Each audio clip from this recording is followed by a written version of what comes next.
कि हम बच्चों का बेहद का दर्द जान कर करके उसके इलाज करने के लिए आया है ना। हमारे पास कौन सा दर्द है? दर्द का मतलब है दुख शांति। आज की दुनिया में दुख शांति है ना। तो दुख शांति क्यों है, किस कारण है? उसी दुख शांति के दर्द को जानने वाला एक ही है, क्योंकि उसके पास ही इलाज है। वो ही हमारे सदा सुख और शांति देने वाला बाप है। इसीलिए उसे गाते हैं नहीं, सुखदाता शांति दाता। तो दर्द को भी तो वही जानेगा नहीं। मनुष्य इसका इलाज नहीं कर सकेंगे। मनुष्य टेम्पररी, वो टेम्पररी शांति, टेम्पररी के लिए कुछ थोड़ा बहुत मिल जाए, वो बातें अलग है। लेकिन ये सदा काल का मतलब ही है कि फॉर जनरेशन, आदि मध्य अंत। आदि मध्य का भी मतलब है शरीर लेते, शरीर में रहते, शरीर छोड़ते, सदा सुख, उसको कहा जाता है सदा का सुख। तो ऐसा सुख फॉर जनरेशंस के लिए सवाय परमात्मा के और कोई नहीं दे सकता। इसीलिए बाप कहते हैं तुम्हारे इस दर्द को, ये तुम्हारी ये दुख शांति क्यों आई है तुम्हारे पास, किसने तुमको ये दर्द दिया है, वो मैं जानता हूं। मैंने नहीं दिया है। हाँ, ये भगवान के ऊपर रख लेते नहीं, भगवान ने दुख दिया, भगवान ने सब दिया है। वो कहते हैं मैं कैसे बच्चों को ये दर्द दूंगा। हाँ, ऐसा कोई बाप देखा कभी कि बच्चों को दुखी करे? हाँ, जब इन लौकिक बाप भी कभी बच्चों को दुखी नहीं कर सकता है, मैं तो परलौकिक बाप हूँ। तो परलौकिक बाप कैसे बच्चों को दुखी करेगा? कभी आप बाप हो, देखो कितने बाप यहाँ बैठे हैं, आप कभी अपने बच्चों को दुखी करते हो? हाँ, अपनी तरफ से कोशिश नहीं करेंगे दुखी करे।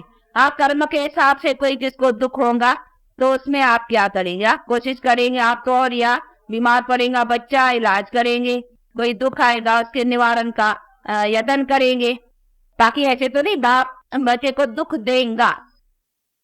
तो जब लौकिक बाप भी, शरीर का जन्म देने वाला पिता भी कभी अपने बच्चे को दुख देने का सोचता नहीं है।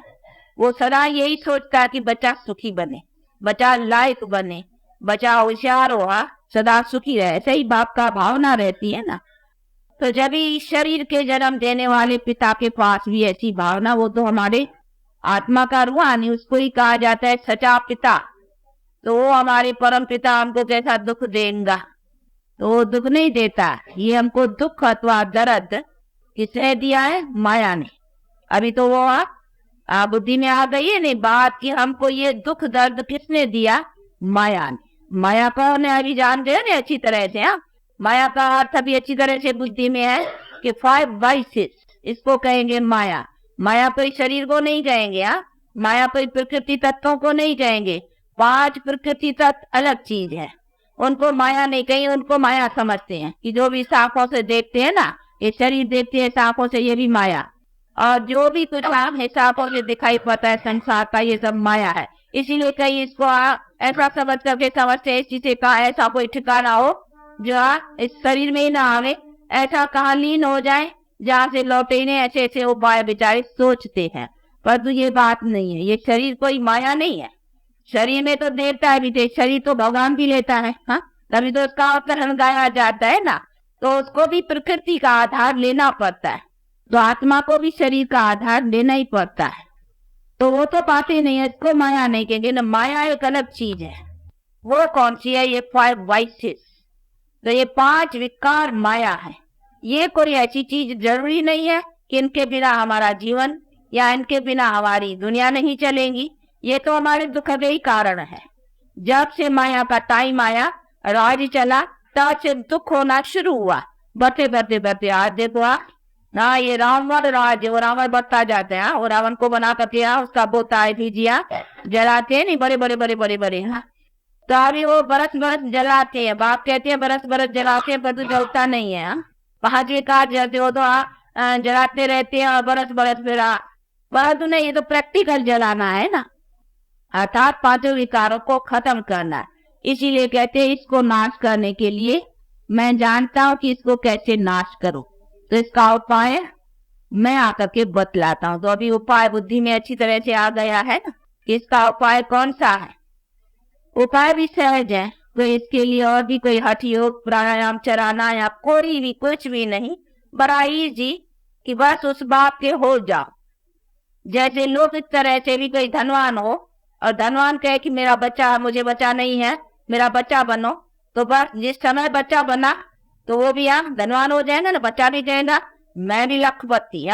बस कोई लखपति का बच्चा बना तो वो भी उसी सेकंड कहेगा मैं भी लखपति, मैं हेयर पेरेंट हो गया ना, मैं भी लखपति। तो देखो सेकंड में कोई गरीब का बच्चा, शाहूकार का गोद का बच्चा, एडॉप्टेड चिल्ड्रेन बनने से वो भी लखपति। तो बाप कहते बच्चे मैं भी तो तुम्हारा असली पिता हूं ना, तुमने मेरे से रिश्ता रिलेशन छोड़ दिया है, अभी फिर मेरे से रिलेशन रखो। मेरे बच्चे बनने से तुम भी तो जो मेरी प्रॉपर्टी है उसका तुम भी हकदार हो जाएंगे, और ऐसे हकदार बनने से तो सदा सुख शांति को प्राप्त करके, मेरा तो हक तुमको सुख शांति का मिलेगा, मेरा हक कोई दुख का थोड़ी है, सुख का है। इसीलिए कहते हैं अभी मेरे से रिलेशन रखो। अभी रिलेशन रखने में कोई देरी है, उसके लिए हठ योग प्राणायाम ये सब करना। रिलेशन का मतलब ही है कि बाप का वो करके चलो। तो फिर बाप देखो एक बार प्योर है ना, तो हमें प्योर होके चलना चाहिए ना। तो बाप क्या है, बाप की क्वालिफिकेशंस कौन सी है, तो बच्चे की क्वालिफिकेशंस कौन सी होनी चाहिए। तो हम बाप को देखें और फिर अपने को देखें, तो फॉलो करें ना कि भाई बाप एक बार प्योर है तो हम इम्प्योर से प्योर तो हो ना। तो हमको भी ऐसा ही बाप के समान अथवा बाप से जो कुछ बल मिलता है उसी को धारण करने का है। तो ये सभी चीजें हैं जो बुद्धि में रख करके और अपनी धारणा को आगे बढ़ाना है। अब इसमें क्या डिफिकल्टी है, कुछ भी नहीं। बाप क्या मेहनत देगा कि बच्चे हठ योग करो, आसन लगाओ, कमर सीधी करके बैठो, ये करो वो करो। बाप क्या डिफिकल्टी देगा। बाप तो कहते हैं बच्चे बुद्धि तेरी टेढ़ी हो गई है, उसको सीधा करो, इसको अपना मेरे में लगाओ। ये बुद्धि तेरी टेढ़ी हो गई है, किधर हो गई है, माया की तरफ चली गई है, अर्थात पांच विकारों की तरफ तेरी चली गई है। अरे उधर से बुद्धि को निकाल करके, वो गीता में भी कहा नहीं, देह के सर्व संबंधों से बुद्धि हटा करके ये विकारी जो भी कुछ देह है और विकारी देह का संबंध है, इन सब से बुद्धि हटा करके अभी मेरे से लगाओ। तो खाली बुद्धि को हटाओ ना, खाली मन मना भाव है, तो मन मना भाव का अर्थ क्या कि मन को मेरे में लगा। तो उधर से मन निकाल करके मन को मेरे में लगा, तो खाली मन को बदलना है ना, उधर से निकाल के उधर लगाने की बात है। बाकी इसमें आसन या कमर या कोई प्राणायाम इन्हीं सारी बातों की, हठ योग साधनाओं की कोई जरूरत नहीं है। तो इसीलिए बाप कहते हैं कि मेरा योग जो जिस योग बल से मैंने तुमको इतना उच्च बनाया और ये तुम्हारे दुख दर्द नाश किए, वो देखो कितना सहज है। तो अभी ये सहज ज्ञान और सहज योग का जिसको राज योग कहने में आता ही है, तो इसी का अपना पूरा पुरुषार्थ रखते और बाप से अपना जन्म सिद्ध अधिकार पाने का पुरुषार्थ रखो।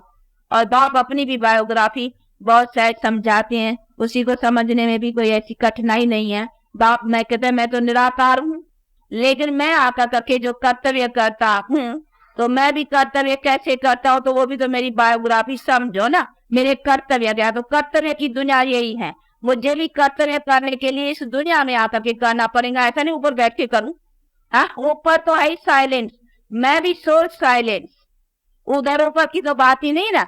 मुझे भी आकर करके काम करना है। मेरी भी जो महिमा है ज्ञान दाता, ज्ञान का सागर तो दुनिया की बात है ना, जहाँ ज्ञान है तो मैं वहां ज्ञान दूंगा ना। तो उसी तरह मुझे आना पड़ेगा नहीं मनुष्यों को समझाने के लिए। तो समझाने के लिए मुझे शरीर लेना पड़ेगा नहीं, कैसे समझाओ, नहीं तो कोई रास्ता बतलाओ, भगवान को राय दियो कि कैसे समझाया, उनका कोई और तरीका आता है किसको, बताओ। नहीं, सवाल हम मनुष्यों को समझाने के लिए, क्योंकि हमको समझाना है ना, हम दो समझ बन गए हैं, तो हमको समझाने के लिए भी तो मनुष्य चाहिए ना। हमको समझाने के लिए कोई कच्छ अवतार मच्छ अवतार वो कैसे समझाएंगे, उसमें आए तो कैसे समझाए। हम मनुष्यों को समझाना है, नहीं बेसमझ हम बने हैं, हमारी बेसमझी से तो हमारा सब कुछ खत्म हो गया है। इसीलिए तो आप कहते तुम ऊंचा बनो, फिर तो तुम्हारी सारी प्रकृति ऊंची बन जाएंगी।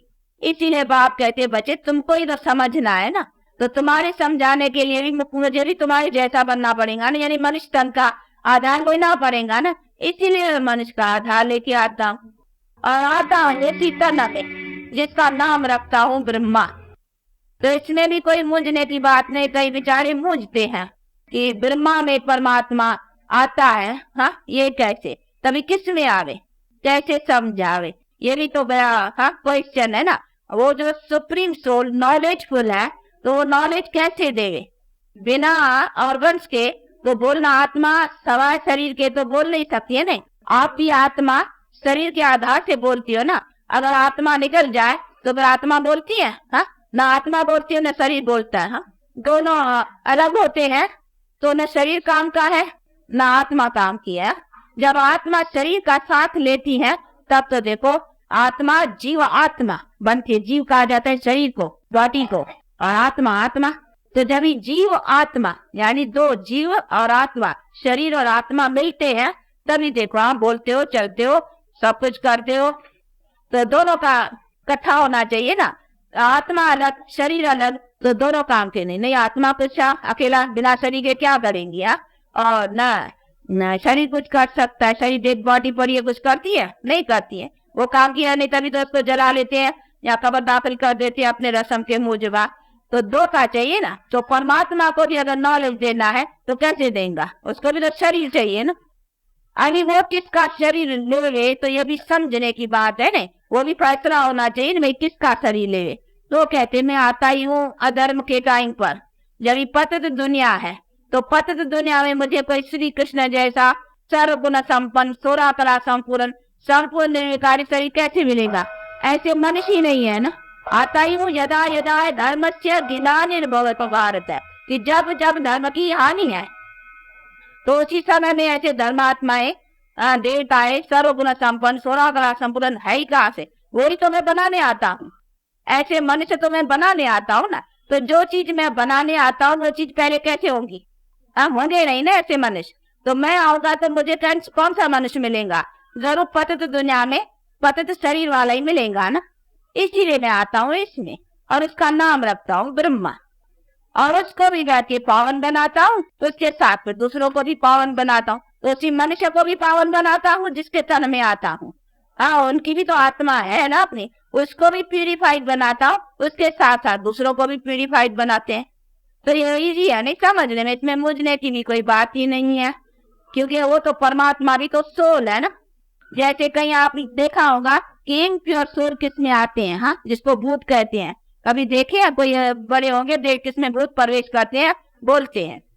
तो जब जैसे इम्प्योर सोल प्रवेश करती है वैसे ये प्योर सोल ये मर प्योर, तो ये भी प्रवेश करके फिर आकर के बतलाते हैं नॉलेज। जो इम्प्योर सोल प्रवेश कर सकते हैं तो क्या प्योर सोल भी होगा प्योर, वो नहीं कर सकता, क्यों नहीं कर सकता।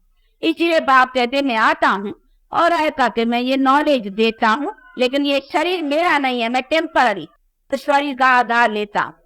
शरीर तो उसका है ना जिस आत्मा का शरीर है, तो खाली टेम्पररी लोन पर किराए पर समझो, लोन पर समझो, उधार थोड़े टाइम के लिए लेता हूँ और उसी उधार का उसको फायदा देता हूँ कि नॉलेज जो सुनाता हूँ तो वो भी आत्मा सुनती है कानों के द्वारा, वो भी तो बैठी है ना आत्मा।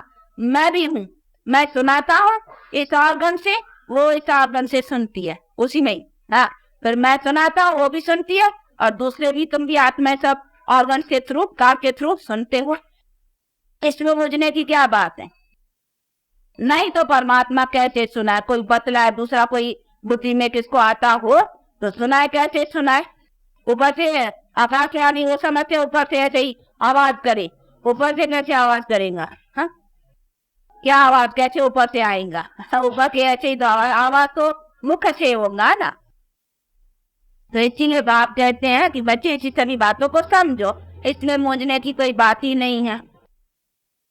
तो ये सभी चीजें समझने की, इसीलिए कहते मैं उसी तन में आता हूँ और उसका भी हिसाब समझाते हैं कि ये आत्मा वही है जो पहले से श्री लक्ष्मी श्री नारायण जिसको कहेंगे वही फिर अपना चक्कर 84 का पूरा कर करते, अभी इसका वो 84वां जन्म है। तो ये लॉस्ट है बर्थ किसका? श्री नारायण जो सर्वगुण संपन्न था, वो आ सतयुग त्रेता जन्म काटते द्वापर, अभी ये कलयुग में ये तम इसका 84 ये 84वां जन्म। तो अभी उसके 84वें जन्म में आकर के उसी आत्मा को भी प्यूरिफाइड बनाता हूँ, जो जाकर के फिर श्री नारायण बनते हैं भविष्य में, और फिर दूसरे भी जो सुनते हैं वो भी उसी प्रारब्ध को पाते। तो ये तो सीधी बात है, ये सारा चक्कर है ना, इसी सारी बातों को समझना है। तो ये बातें है समझने की है। अभी वैसे भी नहीं विष्णु के शरीर में आ रहे, यहाँ शंकर के आए, क्योंकि शंकर तो है ही आकार, उसको तो यहाँ मनुष्य ही इधर को चाहिए ना, शंकर तो इधर का है ही नहीं है, वो तो है आकार, जो तो सिर्फ अभी विनाश के लिए ये उनका विनाश का दिखलाते हैं रूप। और विष्णु तो है साक्षात्कार, 4 भुजा वाला कोई मनुष्य होता ही नहीं है, ये सिर्फ साक्षात्कार में ये सिंबल साक्षात्कार होता है, 2 भुजा नारी की 2 भुजा नर की, क्यों ऐसे देवी देवता बनते हो, ये मैन ऑब्जेक्ट का साक्षात्कार। बाकी ये है मनुष्य, क्योंकि आप देखेंगे चित्रों में भी ब्रह्मा को दाढ़ी बारी दिखलाती है, उसको नहीं दिखलाते हैं, तो वो ह्यूमन का थोड़ा उसको निशान देते हैं, आप देखे नहीं, वो दाढ़ी का दिखलाते हैं, ब्रह्मा की दाढ़ी दिखलाते हैं।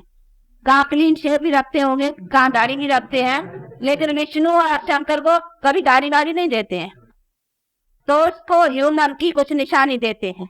तो उसकी माना है कि प्रजापिता ब्रह्मा, न कि प्रजापिता विष्णु या प्रजापिता शंकर, प्रजापिता ब्रह्मा, तो वो ह्यूमन, इसीलिए बात कहते तो मुझे ह्यूमन, जिसका मैं नाम रखता हूँ ब्रह्मा, क्योंकि उसके द्वारा न्यू ह्यूमैनिटी अथवा न्यू जनरेशन का आरंभ करता हूँ, इसीलिए ब्रह्मा दी क्रिएटर, यानी ब्रह्मा से नई रचना रचवाता हूँ, इसीलिए उसका नाम ब्रह्मा रखता हूँ।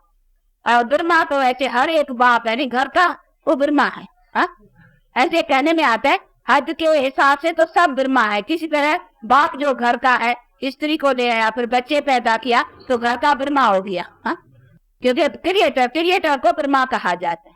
बाकी ब्रह्मा कोई 3 मुख वाला या 3 सिर वाला या ऐसी बातें जो बना दी है शास्त्रकारों ने और चित्रकारों ने, वो कोई बात नहीं है। तो ये सभी चीजों को समझना। वो जो त्रिमूर्ति सुना है ना, अभी त्रिमूर्ति वाला ब्रह्मा विष्णु शंकर ये 3 है ना, तो उन 3 को मिलाकर के वो 3 सिर दे दिए उसके, तो उनको समझा ब्रह्मा को 3 सिर रख दिए, तो ब्रह्मा त्रिमूर्ति कर दिया। अभी परमात्मा है निराकार, और वो आया है ब्रह्मा तन में, वो बात न समझने के कारण ब्रह्मा को वो 3 सिर लगा दिए। और त्रिमूर्ति है परमात्मा, यानी तीनों रूपों से ब्रह्मा विष्णु शंकर से ये डिस्ट्रक्शन और कंस्ट्रक्शन, और फिर जो कंस्ट्रक्शन करता है दुनिया, उसकी पालना की ये एम एन ऑब्जेक्ट, ये वैसा के बाप ने समझाया है। तो बातें ऐसी हैं, लेकिन इन बातों को यथार्थ रीत से न समझने के कारण विचारों को फिर इसी सभी बातों में जैसे आया जिसको, तो इसमें भी कोई मूंझने की बात नहीं है। अभी फिर भी कोई बात नहीं समझ में आती है किसको, कोई नए है तो फिर आकर करके समझना चाहिए। बाकी इसमें भी कोई न होना चाहिए कि इसको क्यों ब्रह्मा बनाया है। ब्रह्मा तो ऐसे तो हर एक बाप ब्रह्मा है, वो अर्थ समझना है। नहीं, ब्रह्मा का अर्थ क्या है? ब्रह्मा कहा जाता है क्रिएटर को, तो ऐसे घर का क्रिएटर तो बाप है ही, परंतु ये है न्यू ह्यूमैनिटी का क्रिएटर। इसी मनुष्य तन में आकर के परमात्मा मनुष्य के द्वारा क्रिएट कराएगा, नहीं ह्यूमैनिटी को ह्यूमन के द्वारा ही करेगा ना, इसीलिए परमात्मा उसमें आकर के ये प्यूरिटी का नॉलेज देता है। इसीलिए उसको कहते हैं मुखवंशावली। मुखवंशावली का अर्थ ये नहीं मुख से आदमी निकल आए, तो कहीं ऐसे समझते हैं कि हाँ ब्रह्मा पे ऐसे मुख से आदमी कैसे निकलेंगे। नहीं, मुखवंशावली का मतलब है मुख से जो नॉलेज सुनाया प्यूरिटी का, तो अभी देखो हम मुखवंशावली है नहीं, पर तो मुख से तो नहीं निकली है। नहीं, मुखवंशावली तो जो मुख द्वारा परमात्मा ने नॉलेज सुनाया उसकी धारणा से हम प्योर बने हैं, तो अभी प्यूरिटी की जनरेशन में चलेंगे। तो हम प्यूरिटी कहाँ से ली? मुख द्वारा, नॉलेज से। इसीलिए हम प्यूरिटी की संतान हो गई ना, यानी प्यूरिटी में आने वाले, तो वो हो गई मुखवंशावली, यानी जिस मुख से परमात्मा ने नॉलेज सुनाया, नॉलेज से हम प्योर होगा के अब प्यूरिटी के जनरेशन में चलते हैं। तो मुखवंशावली का अर्थ ये है, पर वो न समझने के कारण कई समझते हैं मुख से ऐसे आदमी शायद निकले हैं। ऐसी बातें बहुत शास्त्रों में बैठ के रखी है। वो कहते हैं कि वो था करण, वो कानों से निकला रहा, वो करण कानों से निकला, वो मुखवंशा निकास मुख से आदमी निकले, वो कहते हैं एक कुत्ता और नाक में था, उसने छींकी तो उससे निकल आया, आदमी निकल आया। हाँ, ऐसे ऐसे शास्त्रों में बातें लगाई गई है, पर ऐसे नहीं है कोई नाक से निकलेंगे या कान से निकलेंगे या मुख से, नहीं, ये सभी अर्थ है। तो ये सभी बातों को बैठ दादा के बाप समझाते हैं। बाकी कहते हैं क्या ये सभी यथार्थ बातें अभी बाप समझाते हैं, जिसको समझ कर करके और प्रैक्टिकल लाइफ को बनाना है। तो अभी समझ गए हो ना सभी बातों को, यथार्थ क्या है और यथार्थ हमारे जीवन के लिए क्या है। इन सब बातों की रोशनी बैठ कर करके बाप देते हैं, उसी को लेकर करके अपना पुरुषार्थ ऐसा रखने का है, बाकी इसमें कुछ मूंझने का नहीं है। अच्छा, ऐसा बाप दादा और माँ की मीठे मीठे बहुत अच्छे सबूत जाने समझदार बच्चों को यादगार और गुड मॉर्निंग।